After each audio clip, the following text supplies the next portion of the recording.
A paz do Senhor, meus irmãos, amém. Boa noite a todos. Mais uma vez reunidos aqui para trazermos a palavra de Deus. Espero que você esteja bem, com saúde, que a sua família esteja bem, que a sua casa esteja bem, que o seu coração esteja bem e que Deus possa fazer a sua vontade na sua vida, a vontade dele na sua vida. E é sobre isso que nós vamos falar essa noite.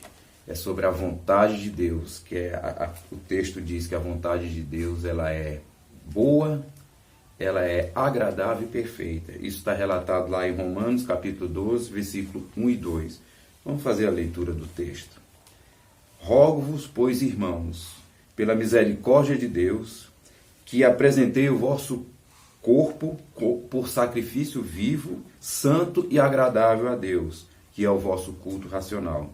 E não vos conformeis com esse século, mas transformai-vos pela renovação da vossa mente, para que experimentei qual seja a boa, agradável e perfeita vontade de Deus. É um texto muito bom, eu gosto muito dessa palavra, eu gosto muito isso aqui fala sobre uma nova vida, sobre novidade de vida, sobre viver uma vida nova. E quando o apóstolo Paulo escreve, ele escreve aos Romanos, a carta aos Romanos é a carta mais disciplinar que tem dentre todas as cartas que Paulo escreve. É a que fala mais de disciplina, é a que disciplina mais, é a carta que corrige. Os romanos precisavam mesmo dessa correção, precisava dessa exortação da parte de Paulo. Ele prega muito nessa carta a conduta, o caráter, a postura, de que maneira nós devemos viver. A carta aos Romanos ela é um manual de vida para o cristão. O apóstolo Paulo sabia muito bem a respeito disso, de como viver a vida. Ele mesmo falava que sabia viver tanto em tempo de abundância como em escassez. E em tudo ele dava graça e ele convivia e vivia com todos na paz e no amor de Deus, porque ele sabia ao Deus que servia. Ele relata mesmo que com Cristo foi crucificado ali na cruz. Então eu não vivo mais eu, mas Cristo vive em mim. Então ele vivia para Deus, ele vivia para o Senhor Jesus, ele vivia para a obra de Deus. E quando ele fala a respeito dessa vontade de Deus, é uma vontade que ao mesmo tempo ela é boa, que ao mesmo tempo ela é agradável e também perfeita. Imagine você poder experimentar de uma vontade de Deus que é boa, que ela é agradável e perfeita. Que pode vir ruim da parte de Deus? Nada. Tudo que vem da parte de Deus é bom. Tudo que vem da parte de Deus é agradável. Tudo que vem de Deus é perfeito. Deus é perfeito, Deus não se equivoca, Deus não erra. Deus ele é Deus, ele é poderoso na nossa vida, ele é o Senhor, ele é tudo. Então, mas só que um grande detalhe que a gente pode ver aqui no versículo 2, para não nos conformarmos com este século, mas transformar pela renovação da nossa mente. Ou seja, você tem que deixar as coisas novas vir na sua mente. Você tem que estar pensando nas coisas de Deus. Você tem que estar envolvido com as coisas de Deus. A tua mente não pode estar passando pensamentos pecaminosos, não pode estar numa vida de pecado. Lá no início ele já fala, rogo-vos, ou seja, irmãos, eu estou pedindo para vocês, irmãos, pela misericórdia de Deus, que apresentei o vosso corpo como sacrifício vivo, que o vosso corpo seja o próprio sacrifício na presença de Deus, que você tenha um corpo santo, purificado, que você tenha esse corpo vivo na presença de Deus. Não é para estar vivendo uma vida de pecado, não é para estar vivendo uma vida de bagunça, de mentira, de escândalo. É uma vida perfeita na presença de Deus. Ele pede pela misericórdia de Deus. Olha o apelo do apóstolo Paulo. Porque ele sabe, ele sentia, e nós sabemos como ser humano, o que é fazer a vontade de Deus. É praticamente o inverso de fazer a nossa vontade. Não, é lógico que não somos de tudo os piores seres humanos da face da terra, mas a vontade do ser humano é para si mesmo. A vontade do ser humano é dinheiro, a vontade do ser humano é bens materiais, a vontade do ser humano é alegria, passear, é uma vida própria, é ter o do bom e do melhor. Mas qual é a vontade de Deus? A vontade de Deus ela é boa, ela é agradável, ela é perfeita. Mas para experimentar, olha só, somente para experimentar, para ter o prazer de provar, de viver, de estar sentindo essa vontade de Deus executando na nossa vida, sendo feita na nossa vida, essa vontade boa, essa vontade agradável e perfeita, nós temos que abrir mão de muita coisa. Temos que apresentar o nosso corpo vivo, sacrifício vivo, temos que estar ali na presença de Deus, fazendo a obra de Deus. Temos que mudar a nossa mente, o entendimento, renovação da mente. É esquecer das coisas que para trás ficaram, é largar o que não interessa, é viver uma vida na presença de Cristo. O apóstolo Paulo viveu uma vida na presença de Cristo, sofreu por esse Deus. Ele teve por 2 vezes naufragando, ele teve pisoteado, apedrejado, foi dado como morto, desceu de um cesto por uma muralha de uma cidade para fugir, para não morrer. O apóstolo Paulo sofreu, foi preso, passou a maioria do ministério dele, a maioria do tempo preso. Mas ele sabia, e era uma promessa de Deus aqui, era o que Deus falou lá quando ele estava a caminho de Damasco, que teve aquela experiência com o anjo do Senhor, com o próprio Senhor Jesus. E Jesus falou que ele agora ia saber o quanto era sofrer pelo nome de Jesus. Mas era um sofrimento que o apóstolo Paulo soube absorver. Sofrer pelo nome de Jesus, sofrer pela pessoa de Jesus, sofrer pela obra de Jesus, sofrer pelo poder de Jesus. É um sofrimento aqui na terra, como eu já falei, passou por várias dificuldades e tudo, por fome, por frio, por desprezo, por isolamento, passou por todas essas coisas. Mas a vontade de Deus, a vontade do Senhor Jesus, que ela é uma vontade boa, que ela é uma vontade agradável e ela é perfeita, isso aconteceu na vida de Paulo e pode acontecer na sua vida e na minha vida também. Porque basta nós renovarmos a nossa mente, nos apresentarmos a Deus, colocar o nosso corpo na presença de Deus como um sacrifício vivo, colocarmos a nossa mente na mente de Cristo. E quando ele fala do culto racional, é nos apresentarmos com santidade, com consciência, saber que estamos servindo a Deus, que aquele culto, que aquele momento é do Senhor, que é tudo para Ele, tudo por Ele e tudo dele. E temos que ter essa racionalidade, tem que ter essa convicção, a gente tem que ter essa certeza no nosso coração. Isso aí é algo muito forte, porque Deus está interessado no nosso coração, Jesus está interessado no coração. E para experimentar essa boa vontade, a gente tem que abrir mão de muita coisa, deixar em primeiro lugar a palavra de Deus entrar no coração. O homem de Deus, ele levanta e diz assim: escondi a tua palavra no meu coração para que o inimigo não roubasse. Olha o zelo pela palavra, olha o zelo pela presença de Deus. Olha onde temos que guardar essa palavra, é no coração. Aonde temos que alojar essa palavra, é no coração. Assim mesmo aconteceu lá no passado, quando o Senhor manda o profeta Samuel ir até a casa de Jessé, pai do rei Davi, para escolher o novo rei de Israel. E ali o profeta chega naquela casa e Jessé apresenta todos os seus filhos, que ele faz aí aquele desfile dos seus filhos, e quem vem em primeiro lugar é Eliabe. E aí o profeta olha e tem a convicção ali, pelo que ele vê, e diz assim: certamente esse é o escolhido do Senhor para ser o rei. Porque viu naquele homem uma postura de líder, um tamanho, um homem alto, um homem grande, aquela coisa toda, aquela postura. O que ele viu ali agradou os olhos ali do profeta. Mas aí o Senhor repreendeu ele. Deus não vê como o homem vê, com os olhos que o homem vê. Deus vê o coração. Não é nenhum desses que estão aqui. Então Deus já havia visto Davi lá apacentando as ovelhas do seu pai. Deus já havia tocado o coração de Davi.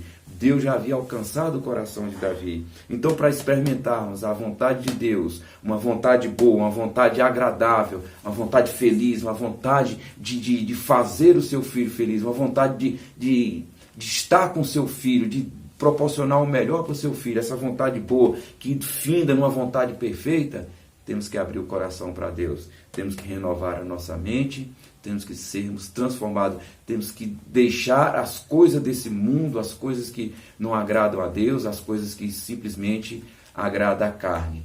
E o apóstolo Paulo, ele sabia muito bem quando ele referia-se à carne, porque ele sabia que ele tinha um espinho na carne, o qual aquele espinho atrapalhava muito a vida dele, aquele espinho ali não deixava ele esquecer, aquilo ali era um espinho que ele tinha, algo que ele tinha dentro dele, mas o próprio Deus vira para ele e fala que esse espinho não atrapalharia o ministério dele, que não ia tirar esse espinho na carne de Paulo, porque o que importava para Paulo, para Deus, na vida do apóstolo Paulo, era quando ele entregou o coração, quando ele aceitou a vontade agradável e perfeita de Deus na vida dele, quando ele foi na contramão de tudo, quando ele abriu mão de tudo, dos seus conhecimentos, da sua inteligência, da sua capacidade, da sua liderança, da sua posição social, quando ele se colocou abaixo de Deus, quando ele disse: eu quero ser renovado, a minha mente precisa ser renovada, eu quero servir a Cristo, eu quero fazer a obra do Senhor, eu quero experimentar essa vontade boa, agradável e perfeita de Deus na minha vida. E é isso que eu peço para você, que nesse momento de dificuldade você possa também abrir mão de muitas coisas, abrir mão de muitos conceitos que você tem a respeito disso ou daquilo outro, de postura que você havia tido ao longo da sua vida, que você abra mão de muita coisa que para você possa ser importante, mas que para Deus não é, que não agrada a Deus. Largue os velhos hábitos, largue as coisas que não estão de acordo com Deus. Abra mão de si mesmo para servir a Deus, para poder experimentar. É só para experimentar. E quem experimenta a vontade de Deus na sua vida jamais deixa. Impossível aquele que viveu o amor de Deus, aquele que anda com o Senhor Jesus, que usa da palavra de Deus, que sente, que guarda essa palavra no coração. É impossível ele servir para outra coisa. Jamais ele vai servir para nada do mundo. Ele só vai servir para fazer a vontade de Deus. É uma vontade boa, é uma vontade agradável, é uma vontade perfeita. Deve ser uma coisa muito maravilhosa você experimentar essas qualidades da vontade de Deus. Não é 3 vontades diferentes, é uma vontade só, que ao mesmo tempo ela é boa, ela é agradável e perfeita. Isso é Deus, isso é o nosso Deus. Então que você possa gravar essa palavra no seu coração, de poder pedir misericórdia a Deus, para que Ele possa estar livrando o teu corpo das coisas do mundo, para que Ele possa estar esvaziando a tua mente das coisas do mundo, das coisas ruins, que não agrada a Deus, os pensamentos ruins, as atitudes ruins, a conduta ruim, para que você possa se aproximar de Deus e experimentar essa vontade perfeita do nosso Deus na sua vida. É isso que eu te peço, é isso que eu tenho orado também, é isso que eu tenho buscado cada dia mais, me aproximar de Deus, deixar os meus defeitos, deixar a minha natureza de homem, a natureza pecaminosa que nós temos, e matar a cada dia mais essa natureza da carne, para que a conduta do Espírito de Deus viva em nós, para que tenhamos uma conduta cristã na presença de Deus, para poder, pelo menos, ter o prazer de experimentar essa vontade boa, essa vontade agradável e perfeita que vem de Deus. Que Deus te conforte nessa noite, que Deus alimente a tua alma, que Deus fortaleça o Espírito Santo dele dentro de você. Abra a porta do seu coração para que Deus entre e faça morada, para que a sua vontade seja estabelecida dentro de você. E experimentar a vontade de Deus dentro dessas qualidades descritas aqui na palavra dele deve ser coisa maravilhosa. É muito bom, é muito satisfatório. É isso que nos conforta, é isso que preenche o nosso vazio, é isso que preenche o nosso coração. É disso que nós precisamos, é estar sempre buscando essa vontade de Deus na nossa vida. Não é fácil deixar a vontade de outro exercer dentro de nós. Não é fácil, mas esse outro é Deus, esse outro é o Senhor. Ele sabe o que é bom para nós, e Ele diz que é bom, e Ele diz que é agradável, e Ele confirma que é perfeito. Então, se vem da parte de Deus dizendo que é bom, dizendo que é agradável, dizendo que é perfeito, vale a pena apresentar o corpo como sacrifício vivo. Vale a pena sacrificar a carne para que o Espírito cresça dentro de nós. Vale a pena renovar a nossa mente com a mente de Cristo. Vale a pena experimentar essa vontade perfeita que vem da parte de Deus. Que Deus te abençoe a sua família e que essa palavra possa edificar a sua vida a partir desse momento. E em breve estaremos juntos ali na casa do Senhor, no templo, com os irmãos. Amém, meus queridos? E como domingo, nós temos a prática de participar da ceia do Senhor. Estou aqui na minha casa e eu estou compartilhando aqui a ceia do Senhor com a minha digníssima esposa. E ela vai participar aqui agora juntamente comigo dessa ceia e juntamente com os irmãos aí aonde vocês estão, na sua casa. E como eu falei, você está autorizado a ministrar a ceia para o seu esposo e seus filhos. Você está autorizada a ministrar a ceia. Você está autorizado a ministrar a ceia. Você é o ministro dentro da sua casa nesse momento. Você é a autoridade vinda da parte de Deus. Você pode fazer isso. Ministre a ceia aí na sua casa com a sua família. E o texto, como a gente sempre está lendo aqui, que está em 1 Coríntios, capítulo 11, versículo 23 a 28, e o 28 ele chama atenção para algo muito importante, que diz: examine-se, pois, o homem a si mesmo, e assim coma do pão e beba do cálice. Nesse momento, faça um autoexame daquilo que você tem praticado, daquilo que você tem falado, daquilo que você tem pensado, e daquilo que você tem escutado e daquilo que você tem falado. Pare um pouquinho aí e pense, faça esse autoexame. É o Senhor que está dizendo, é Ele que está falando contigo, para que você possa experimentar a boa, agradável e perfeita vontade de Deus na sua vida. Amém, meus queridos? Pai querido, Pai amado, abençoa, meu Deus e meu Pai, cada um dos meus irmãos aí na sua casa, Senhor. Pai, eles estão agora com a sua mente, Senhor, nas tuas mãos. Eles estão agora, Pai querido, Pai amado, confessando os seus pecados, eles estão confessando as suas fraquezas nesse momento, eles estão apresentando diante de Ti como sacrifício vivo o seu corpo, Pai querido, Pai amado, na Tua presença, Senhor. E pela Tua misericórdia, Senhor, purifica de todo o mal, Pai, para que eles possam participar do Teu corpo e do Teu sangue. E no versículo 23, o apóstolo Paulo fala: o que eu recebi do Senhor, o que também vos entreguei, que na noite que foi traído tomou o pão e, tendo dado graça, o partiu e disse: isto é o meu corpo que é dado por vós. Fazei isso em memória de mim, em memória do Senhor Jesus. Comamos o pão. Glória a Deus. Obrigado, Senhor. E por semelhante modo, depois de haver ceado, tomou também o cálice, dizendo: este cálice é a nova aliança no meu sangue. Por isso, todas as vezes que se reunirem para comer do meu pão e beber do cálice, anunciai a morte do Senhor até que Ele venha. Essa é a aliança no sangue do Senhor Jesus. Essa é a aliança do sangue. É o sangue que nos purifica de todo pecado. Bebamos do cálice até que o Senhor venha. Glória a Deus. Aleluia, Jesus. E aí, irmãos, eu ouvindo os noticiários agora desses últimos dias, e parece que o governador vai liberar os cultos a partir do dia 2/7. Vai ter algumas restrições, algumas normas, mas eu estive olhando aqui, o dia 2/7 vai dar um dia, acho que de quinta-feira, se eu não me engano.